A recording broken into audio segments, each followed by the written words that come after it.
tal familia Terror-Mania? Seguimos en Fright Mart y ahora estamos con Alex. Help me pronounce your last name. It's Hoey. Hoey. It's spelled like hoe with a Y, unfortunately. Okay. Yeah. Or the word for today, which is hoy in Spanish. Oh, yeah. Yeah.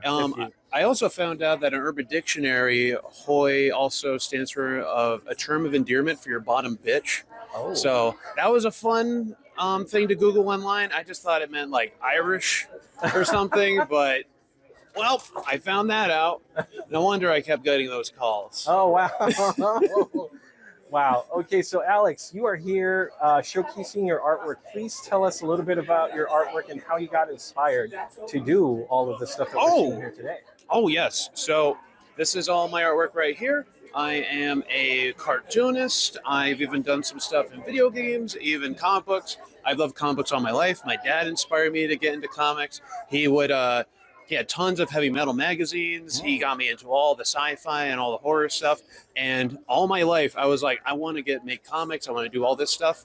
But unfortunately, for a long time, I really was kind of like waiting for life to happen for me. Mm-hmm. And I was, in my younger 20s, I was like 470 pounds. I was a big guy.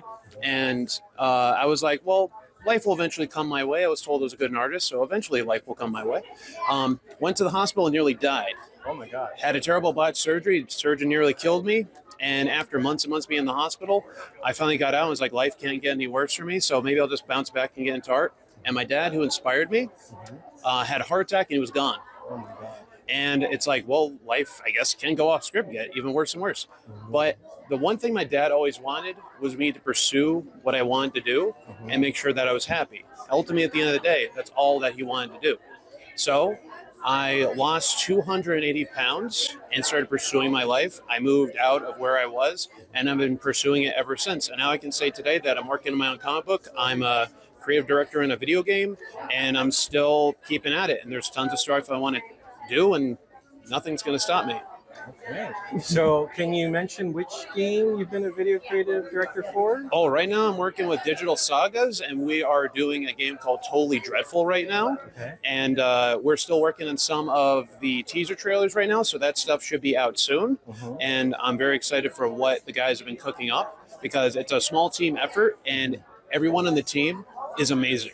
Like, these are the guys to invest in. Like, super cool. I'm glad they're using my artwork, but these guys are amazing. They are phenomenal. Awesome. And can you tell us about your comic book, if you can? Oh, yeah. Just a little bit. So I'm working on a comic book right now called Strawberrian, and it's a strawberry barbarian. Oh, that's a great name. Yeah, and it's imagine the hardcore violence of Conan, Yes. except mixed with a Gushers commercial. Okay. So it looks all like when someone's beaten to a pulp, it's literal. Yeah. So like there's like people having like their peach pits written out and beat them to death with them. People being sliced in half and it shows like the inside of a kiwi or something. And yeah, it's probably going to be the most hardcore, violent, gory comic book that you can show a toddler. Okay. Okay. That's a great angle. Yeah, I'm very excited about it. It's about Straub, who is the last strawberry, who is trying to get back at the Yellow Crescent. That is a banana sorcerer that has conquered the land. And he had his voice taken away from him by the Yellow Crescent himself, and now he cannot speak, and he's the last of his people. So Straub is a metaphor for marginalized groups. So instead of trying whatever he can, he has to speak through action to be able to get back at the powers that be. Oh, wow. That sounds like a great comic. Oh, I'm very excited for it, because again, nothing's going to stop me. All right. So did you have a particular inspiration for your comic book idea? Was it a Gushers commercial or something else? It kind of Conan? It started off originally with like the name was funny, and I was like, you know what? What if I kept rolling with this? And I tried to do like a strip a day webcomic and realized that strips a day are really hard, but the idea couldn't be contained. So eventually the idea started to bloom or grow, mind you. You know, it started to get roots. Okay. If it's got thematically veggie life, you know. But over time, the idea kept getting bigger, and eventually, from my life experience and everything else, because a lot of creatives, I realized that when you're growing up, you want to tell stories that there's something that would impress your younger self. But the older you get to a point where it's like, I want to start to tell lessons that I wish I could have told my younger self. And that's kind of where I'm at now, because there's some stuff that I see that isn't particularly conveyed to either readers today or anything else. And I think that's where you have to go when you're inspired. You have to make something that no one else sees and have your own original voice out there. You know, like, yeah, sure, Strawberrian is kind of like, you know, Conan kind of inspired. And there's the same tropes that you see in a lot of stuff, but only you can make your type of art. And the only way for you to make something original or something unique has to be from your own life experience. And only you can tell your own story. Right. All right. Well, Alex, thank you so much. We saw some of the work earlier. We see a Terrifier. We love this print of little Jason, by the way. You said this is pretty popular, right? Oh, yeah, this little Jason print's been popular. A lot of people asked about if it's a real comic, but knowing everything I've heard from the Friday 13th people, I want to be very careful. It's a fun little idea, but knowing how hard they grip the franchise, I'm just going to let it be because their lawyers are scarier than Jason. Because if anybody wants to know how you kill Jason Voorhees, it's lawyers. Yeah, I love it. And then we also saw some of this artwork. This one caught our attention right away. April O'Neil. Oh, the April O'Neil one here? Yeah. This one right here in particular? But oh yeah, she's a popular one. I don't know why that one in particular. Just she had a hot day. It's not even April anymore. Isn't that weird? But it's still popular. We're in May, and apparently it's still hot. Yeah. Yeah.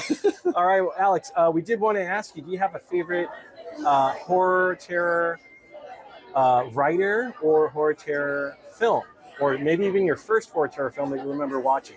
Okay, so I'm going to be very biased right now. Okay. So when I was in my younger days, one of my favorite movies was Hatchet. Which one? Hatchet by Adam Green. Okay. It was one of my favorite ones. They got the guy who did Jason Voorhees. They got Kane Hodder, and he starred as Victor Crowley. And I used to watch bonus features on loop because I was the guy that loved to watch the unrated like DVDs and stuff. I would listen to all the commentaries. Those were my podcasts. And I would listen to how Adam Green got in the industry and all that stuff. And the dude's amazing. And eventually I made fan art right here. Oh. And I made like a little sticker here. And I was vending at one con, I had it out, and one of his friends actually came by and said, hey, that's cool. And the following year, I saw Adam in person, and that actually became actual merchandise. Wow. So I actually worked with Adam, and it was like one of those moments where I'm like, whoa, this like, it's actually achievable. You just got to keep at it. Anything can be, because again, nothing can stop you if you just keep at it for the most part. I know that sounds very like wishy-washy Disney style, but still, well, the life experience that you mentioned earlier, right? Oh yeah, it's going to be a lot of hardships and it's going to suck. But would you rather have a happy, unfulfilling life or kind of a frustrating, fulfilling one? Exactly. And I think I'd rather prefer the latter at the end of the day. Yeah. Awesome. But yeah, I actually got official merchandise at the guys who inspired me, and I love the Hatchet franchise. Okay. And it gets more and more crazy. Or anything that guy works on. He did Chillerama, where there was a segment that he did called the Diary of Anne Frankenstein. Oh. And it was basically like, what if Anne Frank and Frankenstein were together? And it was basically like, what if a doofus Hitler had to deal with a Jewish like version of Frankenstein named Meshuggah? Cinema. Okay. Peak cinema right there. I love it. Diary of Anne Frankenstein. Oh yeah. Okay. You definitely check that one out. Also shout out to Evil Dead because obviously I love those guys too. Of course. Yes. Awesome. Well, Alex, thank you so much for your time. We hope to see you at future cons. This stuff is great. And hopefully you bring us some newer stuff and more life experience, positive life experience. Maybe even negative because you learn from it, right? I mean, it's all positive now. I met the love of my life, and where she goes is where my home is. There we go. And I'm in San Diego because that's where she is, and I'm still going to pursue whatever I can with her by my side. And I'm so proud of her, and I'm proud of us together, and we always push each other to move forward. And I think that's at the core. You got to find your people. You got to keep moving forward. You got to find people that support you and will actually tell you to go further. But hold yourself accountable. Know where you need to be. And try to innovate yourself, and don't try to put others down to get where you need to be. Right. Great life message right there. Thank you so much, Alex. Absolutely. Like I said, it was an absolute pleasure. Yeah. And I'll see you guys around. Yes. And make sure you like and subscribe. Exactly. Because if you don't, we'll find you. Thanks, Alex.